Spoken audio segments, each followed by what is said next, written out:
हरे कृष्णा बच्चों, संस्कृत पाठशाला में आप सबका बहुत बहुत स्वागत है।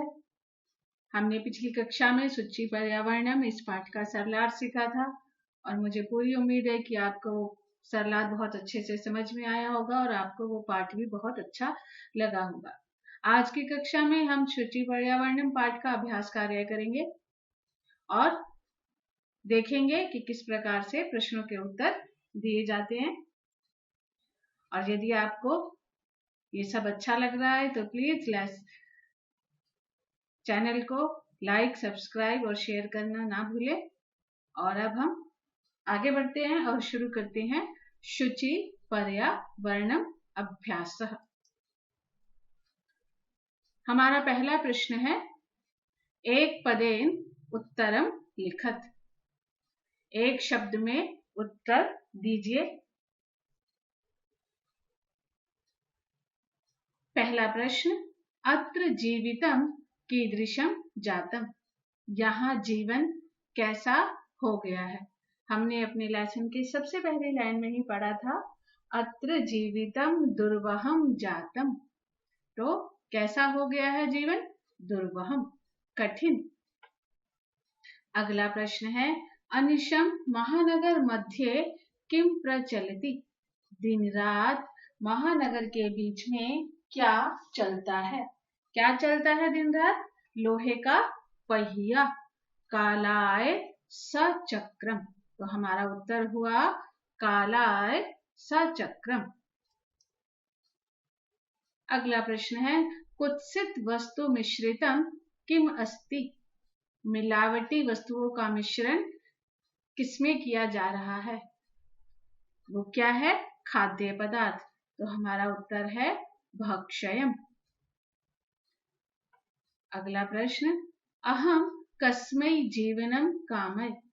मैं किसके लिए जीवन की कामना करता हूँ? किसके लिए? अंत में हमने देखा कि कवि कह रहे हैं कि अहम मानवाय जीवनम कामाय। मैं मानव के लिए जीवन की कामना करता हूँ। तो हमारा उत्तर हुआ मानवाय। केशाम माला रमणीय। किसका समूह सुंदर है? किसका समूह सुंदर है? हरित तरुणाम, हरे भरे वृक्षों का। अगला प्रश्न, नीचे लिखे हुए प्रश्नों के उत्तर संस्कृत भाषा में लिखिए। अब यहाँ पर हमें उत्तर जो है वो एक वाक्य में देनी है, पूर्ण वाक्य में देनी है। पिछले प्रश्न में हमने देखा था कि हमें केवल एक शब्द में उत्तर देना था। अब हमें जो उत्तर देना है वो पूर्ण वाक्य में उत्तर देना है। प्रश्न है, कवि किमर्थम प्रकृते शरणम इच्छति। कवि किस लिए प्रकृति की शरण में जाना चाहते हैं? किस लिए? क्योंकि महानगरों का जीवन बहुत कठिन हो गया है। हमने सबसे पहली लाइन में ही पाठ के ये पढ़ा था। तो हमारा उत्तर होगा महानगर मध्ये जीवनम दुर्वहम अस्ति, अतः कवि प्रकृतेः शरणम इच्छति। महानगरों के बीच में जीवन अत्यंत कठिन है, इसलिए कवि प्रकृति की शरण चाहते हैं। अगला प्रश्न, कस्मात् कारणात् महानगरेषु संसरणम कठिनम वर्तते। किस कारण से महानगरों में चलना कठिन है? किस कारण से चलना कठिन है? हमने पाठ में पढ़ा था कि वाहनों की अनंत पंक्तियां हैं, इसलिए चलना कठिन है। तो हमारा उत्तर हुआ महानगरेषु यानानाम अनंतः पंक्तियः। महानगरों में वाहनों की अनंत पंक्तियां सन्ति हैं, अतः संसरणम कठिनम वर्तते। इसलिए चलना कठिन है। बेटा बहुत ध्यान से प्रश्न को पढ़िए और उसके अनुसार ही उत्तर दीजिए। कई बार क्या होता है कि आप लोग क्या गलती करते हैं कि प्रश्न पढ़कर आप वो लाइन, वो प्रश्न, श्लोक या पद्यांश की जिस पंक्ति से होता है, आप उसी पंक्ति को एज इट इज उत्तर के रूप में लिख देते हैं, जो बिल्कुल गलत होता है। इसीलिए आपको हर पद्यांश का अन्वय कराया जाता है कि जब आपको एक वाक्य में उत्तर देना हो तो आप बहुत ही सरलता से उत्तर उसका दे पाए। और बार बार मैं इस बात को आपको समझाऊंगी जब भी मैं लेसन पढ़ाऊंगी कि प्रश्न को ध्यान से पढ़े, समझे कि उसमें क्या पूछा जा रहा है। जो पूछा जा रहा है केवल मात्र हमें उसका उत्तर देना है।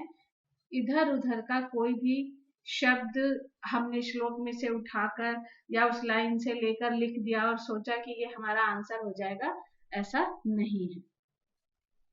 उसके बाद हमारा अगला प्रश्न है, अस्माकं पर्यावरणे किम किम दूषितम अस्ति। हमारे पर्यावरण में क्या क्या दूषित है। तो हमने पद्यांश में पढ़ा था कि हमारा तो जल भी निर्मल नहीं है, खाद्य पदार्थ मिलावटी वस्तुओं से मिले हुए हैं और संपूर्ण धरातल जो है वो भी दूषित हो गया है। तो हमारा उत्तर होगा अस्माकं पर्यावरणे वातावरणम जलम भक्षयम संपूर्णम धरातलम च दूषितम अस्ति। ठीक है बच्चे, जो पूछा जा रहा है केवल हमें उसका उत्तर देना है। कवि कुत्र संचरणम कर्तुम इच्छति। कवि कहाँ विचरण करना चाहता है? तो उन्होंने क्या कहा, एकांते कांतारे, एकांत में, जंगल में, वन में। तो कुत्र शब्द की जगह क्या आ गया, एकांते कांतारे। कवि एकांते कांतारे संचरणम कर्तुम इच्छति।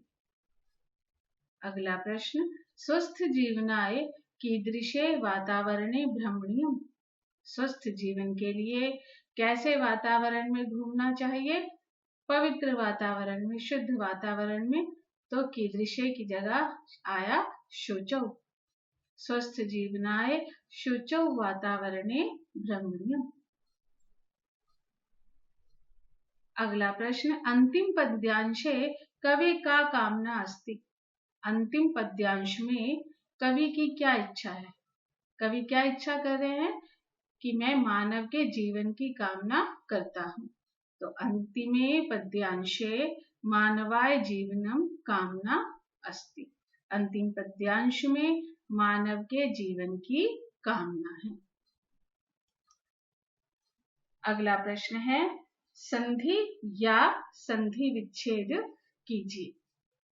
यहाँ पर कुछ कुछ अंश जो है वो रिक्त स्थान के रूप में दिए हुए हैं, जिन्हें हमें पूर्ण करना है। यहाँ पर केवल बेटा हम आंसर देखेंगे बच्चों, बाकी संधि के लिए मैं एक अलग से वीडियो अपलोड करूंगी जिसमें हम विस्तार से संधि का अध्ययन करेंगे। प्रकृति रेव, संधि हुई प्रकृति जमा एव। स्यान्ने, जब हमने इसकी संधि की तो स्यात् जमा न जमा एव। यनंता, ही जमा अनंता। बहि जमा अंतः जमा जगति। शब्द बना बहि अंतर जगति। अस्मान नगरात, संधि विच्छेद हुआ, अस्मात् जमा नगरात। सम जमा चरणम संचरणम। धूमम जमा मुंचति धूमम मुंचति। अगला प्रश्न है, नीचे लिखे हुए अव्ययों की सहायता से रिक्त स्थानों को पूरा कीजिए।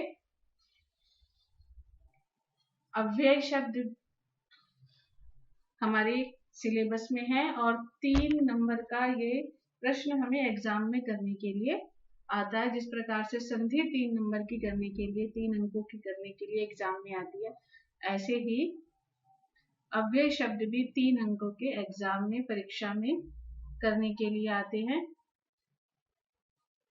अव्यय शब्दों पर भी मैं एक अलग से वीडियो अपलोड करूंगी जिसमें हम सभी अव्यय शब्दों का अध्ययन विस्तार पूर्वक करेंगे और उसमें हम सीखेंगे कि कौन कौन से अव्यय शब्द होते हैं उनका क्या अर्थ होता है और वाक्यों में उनका किस प्रकार से प्रयोग किया जाता है। यहाँ पर हमें शब्द दिए हुए हैं भृशम अत्यधिक, यत्र जहां, तत्र वहां, अत्र यहाँ, अपि भी, एव ही, सदा हमेशा, सदैव, वही, बाहर। यदि हमें अव्यय शब्दों के अर्थ मालूम है तो रिक्त स्थान पूर्ति करने में हमें समस्या नहीं होगी। इदानीं वायुमंडलम प्रदूषितम अस्ति। अभी वायुमंडल बहुत प्रदूषित है, अत्यधिक प्रदूषित है। तो अत्यधिक के लिए कौन सा शब्द है? भृशम। जीवनम दुर्वहम अस्ति। जीवन कठिन है, कहाँ? यहाँ। उसके लिए क्या शब्द है? अत्र। अत्र जीवनम दुर्वहम अस्ति। प्राकृतिक वातावरणे क्षणम संचरणम लाभदायकम भवति। प्राकृतिक वातावरण में क्षण भर विचरण करना भी लाभदायक होता है। तो भी के लिए क्या शब्द है? अपि। पर्यावरणस्य संरक्षणम प्रकृते आराधना। पर्यावरण का संरक्षण करना ही प्रकृति की आराधना है। ही क्या शब्द आएगा? ए। समयस्य सदुपयोगः करणीयः। समय का सदुपयोग करना चाहिए। कब? हमेशा, सदा।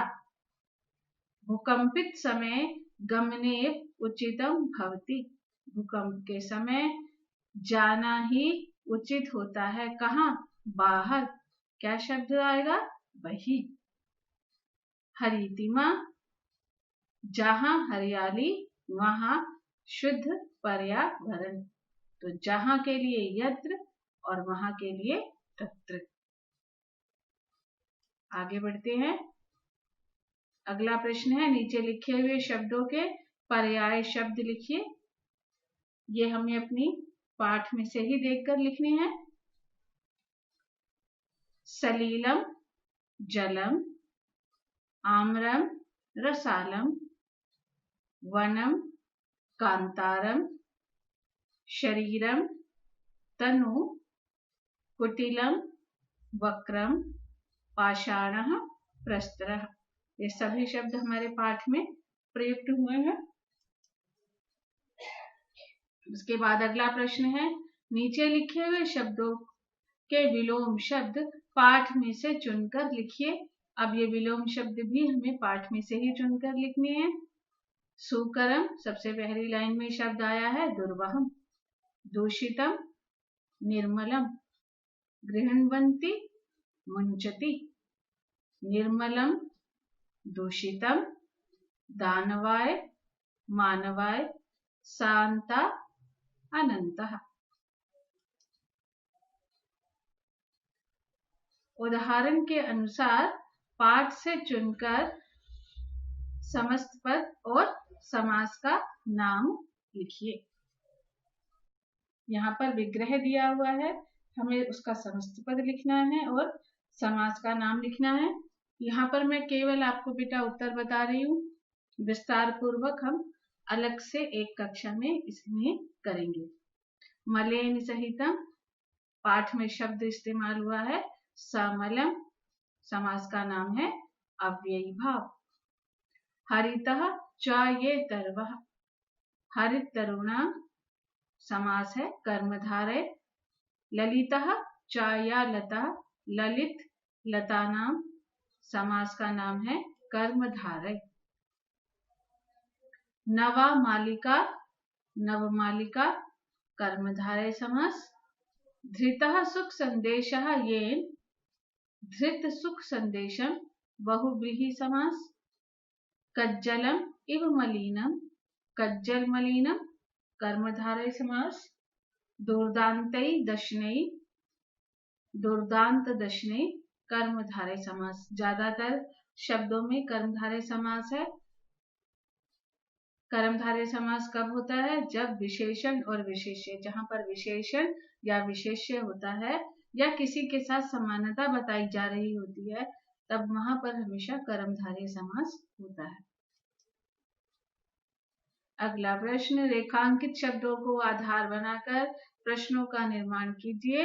यहाँ पर मैंने शब्दों को रेखांकित ना कर बेटा उन्हें स्थूल कर दिया है, अर्थात बोल्ड कर दिया है, ताकि आपको समझने में आसानी रहे। अभी तक हम प्रश्नों के उत्तर लिख रहे थे, अब हमारे पास उत्तर है और हमें प्रश्न का निर्माण करना है। और प्रश्न निर्माण करते समय जो विशेष बात हमें ध्यान रखनी है वो ये कि उत्तरवाचक शब्द में जो विभक्ति, जो वचन, जो लिंग है, प्रश्नवाचक शब्द में भी वही विभक्ति, वही वचन और वही लिंग होगा। इस बात का हमें विशेष रूप से ध्यान रखना है। शक्तियानम कज्जल मलिनम धूमं मुंचति। वाहन काजल के समान धुआं छोड़ते हैं। वाहन कैसा धुआं छोड़ते हैं। कैसा, तो हमारे पास शब्द आएगा कीदृशम। शक्तियानम कीदृशम धूमं मुंचति।